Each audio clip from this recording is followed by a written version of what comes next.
Hello students, आपके टीफा के ऑनलाइन क्लासेस में आपका स्वागत है। आज का टॉपिक है हमारा principal rules of accounts. General entry करने से पहले, जैसे अपन पढ़ रहे हैं कि एंट्री करने से पहले हम अकाउंट्स लिखते हैं, तो हमें सबसे पहले नॉलेज होनी चाहिए कि अकाउंट्स कितने तरीके होते हैं, अकाउंट्स के कितने हमारे रूल्स हैं, किन्हें डेबिट करना है, किन्हें क्रेडिट करना है, ये हमें पहले नॉलेज होनी चाहिए। अब उनकी नॉलेज के लिए हमारे पास प्रिंसिपल रूल्स ऑफ अकाउंट्स है, जिसे हम नॉर्मल मार्केट के अंदर हमें गोल्डन रूल्स के हम जानते हैं, गोल्डन रूल्स के नाम से भी हम जानते हैं। अब ये प्रिंसिपल रूल्स अकाउंट में हमें बताता है कि हमारे अकाउंट्स बेसिकली 3 तरीके के होते हैं। अभी तक चौथा ऑप्शन नहीं आया है हमारे पास। अभी तक सिर्फ 3 अकाउंट्स के ऑल ओवर द वर्ल्ड 3 तरह के बेसिक हमारे पास बेसिक अकाउंट्स होते हैं। अब 3 तरह के कौन से अकाउंट्स होते हैं? फर्स्ट आपका पर्सनल अकाउंट। पर्सनल अकाउंट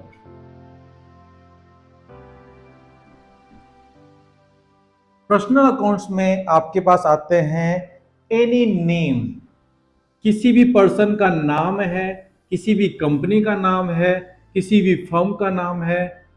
अगर हम उसका अकाउंट बना रहे हैं तो वो आपका अकाउंट आता है आपका पर्सनल अकाउंट के अंदर। इसके अलावा प्रोप्राइटर को जो हम डिनोट करते हैं वो करते हैं हम कैपिटल अकाउंट के साथ। अगर वो फर्म में हमारा इन्वेस्टमेंट कर रहा है, अगर वो फर्म से विड्रॉ कर रहा है तो हम डिनोट करते हैं ड्रॉइंग अकाउंट के साथ। इसके अलावा हम किसी से गुड्स परचेज करके आते हैं तो वो होते हैं हमारे क्रेडिटर।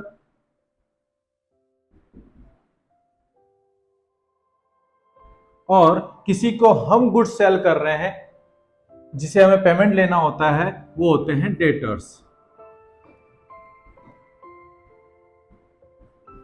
हमने क्रेडिट पे गुड्स परचेज किया तो जिससे भी हमने गुड्स परचेज किया है वो आते हैं क्रेडिटर्स, जिन्हें हमें पेमेंट करना होता है। और डेटर्स जिन्हें जिनसे हमें पेमेंट लेना होता है, हम गुड्स सेल करते हैं क्रेडिट पे, वो होते हैं डेटर्स। तो इनमें से किसी का भी नाम आ रहा है हमारे पास तो वो आते हैं आपके पर्सनल अकाउंट के अंदर। अब पर्सनल अकाउंट में हमारे पास हमने एग्जांपल देख ली, ये सब हमारे पास जैसे कोई भी पर्सन का नाम है, कंपनी का नाम है, या किसी फर्म का नाम है, या capital account, drawing account, creditors and debtors, ये सारे आपके पर्सनल अकाउंट के अंदर आते हैं। तो इसका रूल क्या है?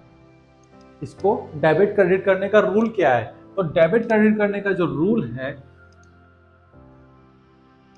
Simple, receivers are debit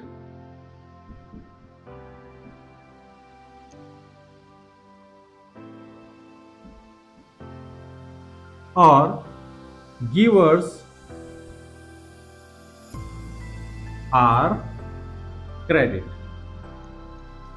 receivers पाने वाले को डेबिट कीजिए, गिवर्स पाने वाले को डेबिट कीजिए, गिवर्स देने वाले को क्रेडिट कीजिए। सिंपल। जब भी हमें जो भी रिसीवर होगा उसको हम डेबिट करेंगे, जो भी गिवर होगा उसे हम क्रेडिट करेंगे। इसके बाद सेकंड आता है हमारे पास, वो आता है real account. Second, real account. जैसा कि नाम से ही शो हो रहा है, जो रियल है, जो जिसे हम देख सकते हैं, जिसे हम टच कर सकते हैं, वो आपके आते हैं असेट्स। एनी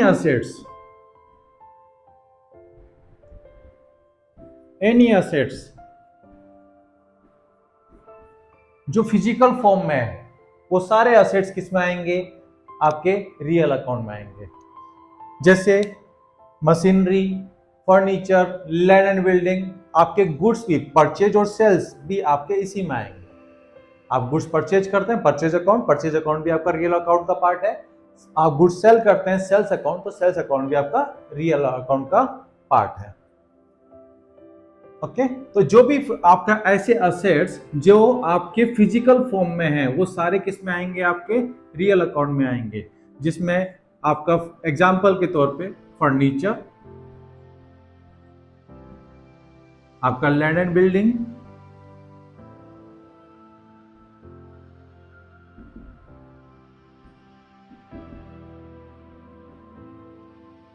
और आपका परचेज अकाउंट और सेल्स अकाउंट भी इसी में आएगा।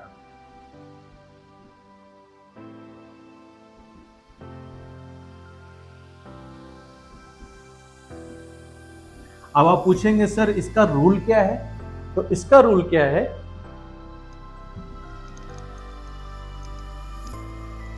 सिंपल, बिजनेस में कम्स इन, बिजनेस में जो आ रहा है उसे डेबिट कीजिए, गोज आउट, बिजनेस से जो जा रहा है उसे क्रेडिट कीजिए। सिंपल, जो बिजनेस में आ रहा है उसे डेबिट कीजिए और जो बिजनेस में जा रहा है उसे क्रेडिट कीजिए। सिंपल। तो ये थर्ड हमारा रियल अकाउंट। इसके बाद थर्ड आता है हमारे पास nominal account.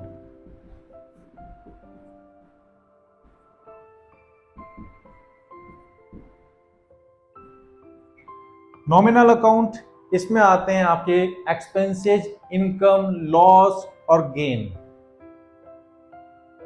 Expenses,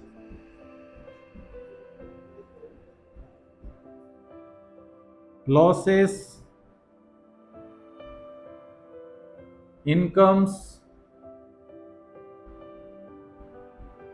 and gains.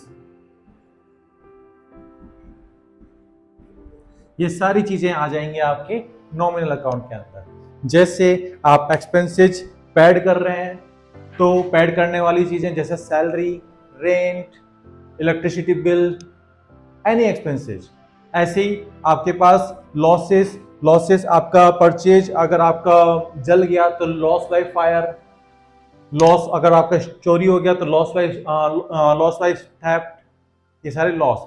Income, आपको कहीं से कमीशन मिल रहा है तो कमीशन अकाउंट, कहीं से आपको इंटरेस्ट मिल रहा है, interest account.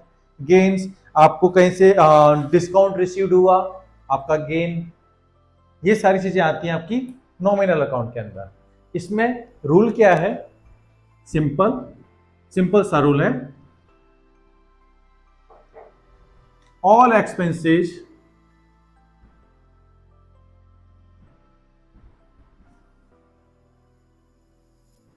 and losses are debit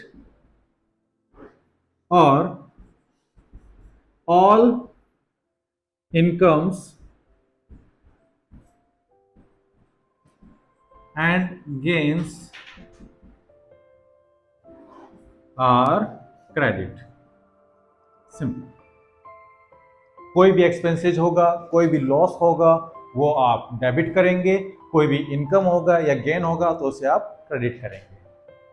थोड़ी सी इसमें बात, एक ध्यान रखने वाली बात है कि सैलरी हम पेड भी करते हैं, सैलरी हम रिसीव भी करते हैं, रेंट हम पे भी करते हैं, रेंट हम रिसीव भी करते हैं।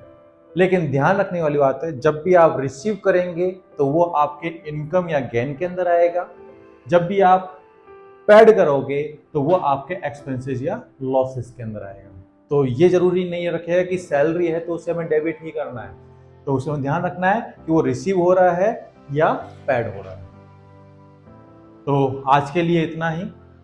आप लाइक कर रहे हैं, कमेंट्स कर रहे हैं, उसके लिए बहुत बहुत धन्यवाद। आपका प्यार हमेशा यूं ही बने रहे हमारे लिए, और इसके लिए थैंक यू। हमारे इस वीडियो को भी आप लाइक कीजिए और शेयर कीजिए, और जो आपका प्यार है उस वीडियो पे भी आप दीजिए।